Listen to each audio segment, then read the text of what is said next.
حدیث نمبر 160 160 عن ابی ہریرہ رضی اللہ عنہ قال قال رسول اللہ صلی اللہ علیہ وآلہ وسلم، حضرت ابو ہریرہ رضی اللہ تعالیٰ عنہ فرماتے ہیں کہ رسول اللہ صلی اللہ علیہ وآلہ وسلم نے ارشاد فرمایا، لِكُلِّ شَيْءٍ زَكَاةٌ وَزَكَاةُ الْجَسَدِ الصَّوْمُ، ہر چیز کی ایک زکوٰۃ ہوتی ہے اور جسم کی زکوٰۃ روزہ ہے۔ ہر چیز کی ایک زکوٰۃ ہوتی ہے اور جسم کی زکوٰۃ روزہ ہے۔ ہم جب مال جمع کرتے ہیں تو مال کی زکوٰۃ ہوتی ہے، کھیتی باڑی کرتے ہیں کھیتی باڑی کی زکوٰۃ ہوتی ہے، مویشی جمع کرتے ہیں جی، بکریاں بیل بھینس اونٹ وغیرہ جمع کرتے ہیں، اس کے اندر زکوٰۃ ہوتی ہے۔ ایون یہاں تک کہ جو ذکر کرتے ہیں نا اس کے اندر بھی زکوٰۃ ہوتی ہے۔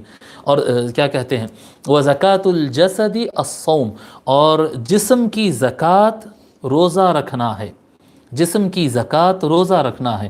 وقال الصیام نصف الصبر، اور حضور صلی اللہ علیہ وآلہ وسلم ارشاد فرمائے کہ روزہ رکھنا یہ 50% صبر ہے۔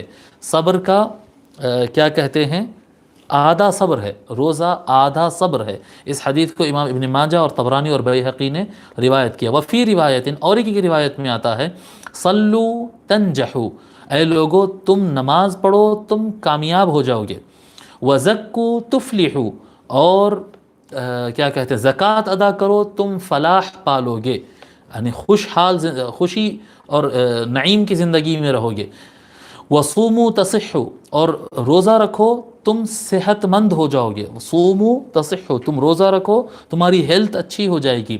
وسافروا تغنموا، اور سفر کرو تم کو یعنی انکم بڑھے گی، اچیو کرو گے اور پاؤ گے، انکم بڑھے گی، غنی ہو جاؤ گے، بے نیاز ہو جاؤ گے اور تم کو مال ملے گا۔ اس کو الربیع نے روایت کیا ہے۔ اب یہاں پر دو لفظ ہے، میں تھوڑا سا اس کی تشریح کرنا چاہوں گا۔ صلو تنجحو وزکو تفلحو، تنجحو نجاح اور فلاح، ان دونوں میں فرق کیا ہے؟ دونوں کا مطلب کامیابی ہے، نجاح کا مطلب بھی کامیابی ہے اور فلاح کا مطلب بھی کامیابی ہے۔ نماز میں حی علی الفلاح کہتے ہیں، اور نجا ایک لفظ ہے، نجا، نجاح الگ ہے جس میں آخر میں ہے آتا، اور ایک نجا ہے وہ بچ جانا، نجات پا لینا، وہ ایک الگ لفظ ہے۔ نجاح کا مطلب ہوتا ہے کسی چیز کو آپ پا لینا، مجھے وہ چیز حاصل کرنا تھا، میں محنت کرا وہ چیز کو پا لیا، اس کو کہتے ہیں نجاح۔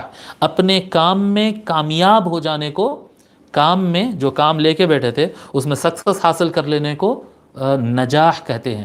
دوسرا لفظ فلاح، فلاح کا مطلب ہوتا ہے کامیاب بھی ہو جانا، اور کامیاب ہونے کے بعد ایک ریلیکس اور اطمینان والی زندگی حاصل کر لینا، کامیاب ہو کر ایک نعمت والی مقام پر، نعیم میں اور آرام میں، آسائش میں پہنچ کے ایک ریلیکس زندگی میں پہنچ جانا، اس کو کہتے ہیں فلاح۔ اسی لیے نماز کے لیے جب بلاتے ہیں تو حی علی الفلاح کہتے ہیں، حی علی الفلاح، کہ آؤ اس کی طرف آؤ گے جس کے پڑھنے سے کامیابی بھی ملے گی، جیسے صلو تنجحو ہے کہ تم نماز پڑھو تم اچیو کرو گے، تم کو کامیابی سکسس ملے گا، تو تم نماز پڑھے تو زندگی میں بھی سکسس ملتا ہے، اور نماز کی وجہ سے آخرت میں ایک اچھی زندگی ملنے والی ہے، تو اسی لیے نماز میں حی علی الفلاح کہا جاتا ہے۔